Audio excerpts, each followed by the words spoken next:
hadis yang menyatakan tidaklah seorang hamba, Nabi SAW mengatakan tidaklah seorang hamba keluar dari majlis melainkan dosanya telah dihapus oleh Allah Subhanahu wa taala. Maka dari itu saya yakin dan hakul yakin malam ini dosa kita diganti dengan pahala yang berlimpah di hadapan Allah Subhanahu wa taala. Berkah keridhaan dari Allah. Tadi di awal saya mengatakan di dalam satu firman Allah, ya ayyuhalladzina amanu ittaqullah. Panggilan kasih sayang bagi hamba Allah yang diberikan prasangka baik dari Allah agar semua hamba mendapatkan keimanan yang mulia di sisi Allah. Kalau boleh ditanya, saya mau tanya, kita kenal nggak sama Allah? Kita tahu nggak Allah? Seberapa dekat hubungan kita dengan Allah? Tapi saya nggak perlu jawabannya, cukup dijawab di dalam hati. Seseorang yang dekat kepada Allah, hidupnya pasti tenang. Mau PSBB, mau lockdown, tenang hidupnya. Mau ada duit, nggak punya duit, tenang hidupnya. Kenapa? Karena dia yakin Allah selalu memantau aktivitas seorang hamba, dari segala bentuk kesulitan akan dimudahkan oleh Allah. Setiap ujian itu kan ada pengangkatan derajat di sisi Allah. Umat Nabi sekarang lagi dapat ujian, berarti seluruhnya umat Nabi ingin diangkat derajatnya oleh Allah. Amin ya rabbal alamin. Husnudzan aja, berprasangka baik kepada Allah. Allah Subhanahu wa taala mengatakan, aku sebagaimana yang diprasangkakan oleh hambaku. Jika mereka menganggapku jahat, maka akan kejahatan yang datang. Maka mereka berprasangka baik kepadaku, maka akan baik pula aku kepadanya. Jadi kalau boleh dibilang, tergantung dari diri kita. Kita sholat, kita nggak sholat, Allah kasih rezeki buat kita. Betul? Kita puasa, kita nggak puasa, Allah buka kasih sayangnya buat kita. Kenapa? Karena kita dipilih oleh Allah, yang dikatakan di dalam rawi Ad-Diba, ummatu khairul umam, sebaik-baiknya umat adalah umat Sayyidina Muhammad sallallahu alaihi wasallam. Kalau bukan kita karena umat Nabi, nggak bakal kita dicuekin sama Allah, nggak bakal dilihat kita sama Allah. Kebayang kalau sholat aja isinya cuman yang wajib, tidak ada sunnah di dalamnya, demi Allah sholat kita nggak akan diterima oleh Allah. Habib kok begitu ngomongnya? Iya memang. Sekarang kita introspeksi diri. Begitu kita kan janji sama Allah, inna salati wa nusuki wa mahayaya lillahi rabbil. Saat itu sudah keluar dari lisan kita, saat kita membaca Al-Fatihah, pikiran sama hati kita ketemu sama Allah apa enggak? Enggak usah dijawab, dalam hati aja. Malu kalau dijawab mah. Saat kita ruku, itu yang diingat perendahan diri kita di hadapan Allah, atau sesuatu yang kita lihat di hadapan, di bawah, yang ada di bawah kita? Nggak usah dijawab, cukup di dalam hatinya aja. Pikiran sama hati nggak pernah satu fokus kepada Allah. Di dalam kitab Miftahul Jannah, sholat itu ada 3. Syariat, hakikat, makrifat.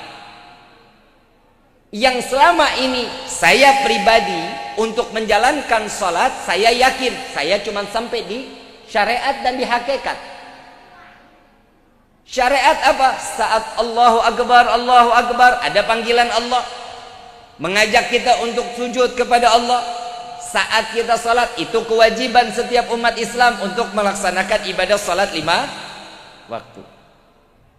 Hakikatnya kalau kita lihat tetangga kita kebuka pintu, dia lagi salat, Allahu Akbar, ini dalam gerakannya, itu kita ngelihat hakikatnya lagi ngapain itu orang? Salat pastinya. Tapi makrifat itu adanya di sini, di hati dan di pikiran.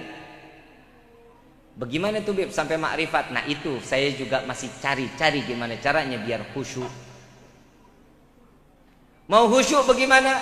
Nabi SAW mengatakan, jika kalian ingin sholat dalam keadaan khusyuk, ingat, seandainya itu sholat terakhir di dalam kehidupan kita, pasti akan dapat khusyuknya.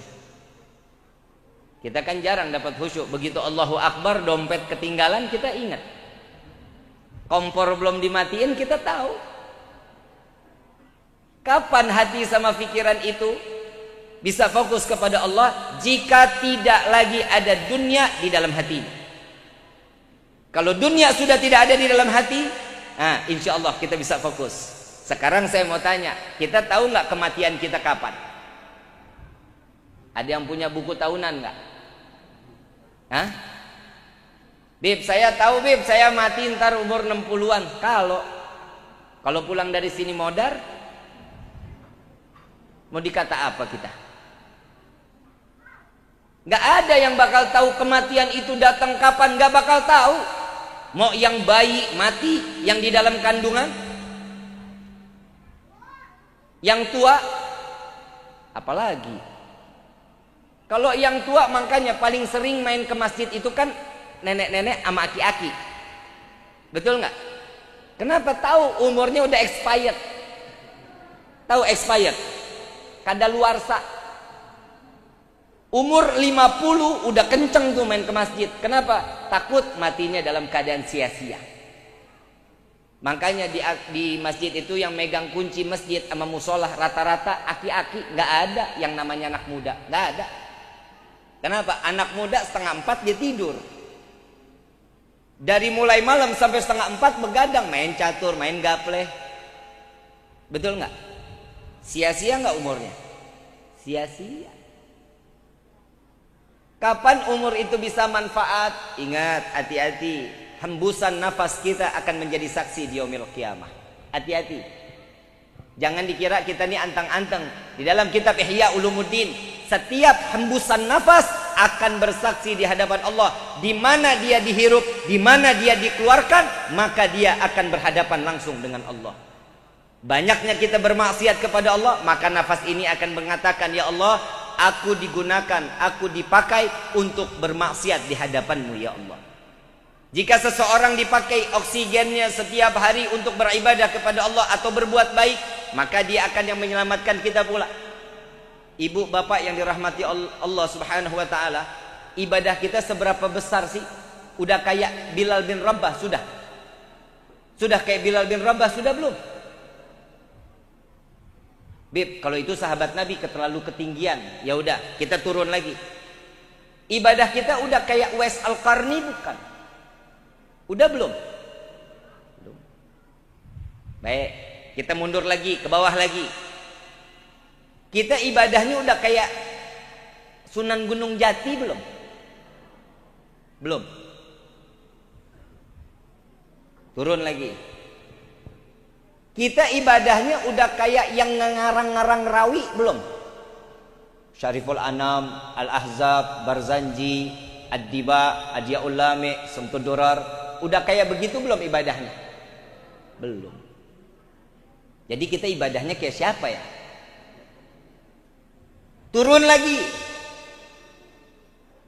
Kita udah belum ibadahnya seperti kakek kita? Dekat dong sama kita kan dekat ya. Kakek. Udah belum? Tapi saya bingung tiap kali doa minta masuk surga. Betul? Mintanya kan bisa masuk surga kan? Tapi ibadah kita nggak seberapa, tapi kita minta masuk surga. Pantas apa enggak? Masuk neraka mau? Hidup jangan pelin-pelan, kenapa? Surga nggak pantas, neraka nggak mau. Terus maunya di mana? Di tengah-tengah. Nggak nikmat. Di sirat itu bahaya, goyang dikit nyemplung kita ke jahanam. Tahu Abu Nawas? Tahu Abu Nawas? Bapak pernah dengar Abu Nawas ya? Kalau kita punya teman akalnya banyak, kita bilang nih otaknya otak Abu Nawas nih orangnya. Betul? Abu Nawas itu wali min auliyaillah, seorang yang mendapatkan ilham langsung dari Allah.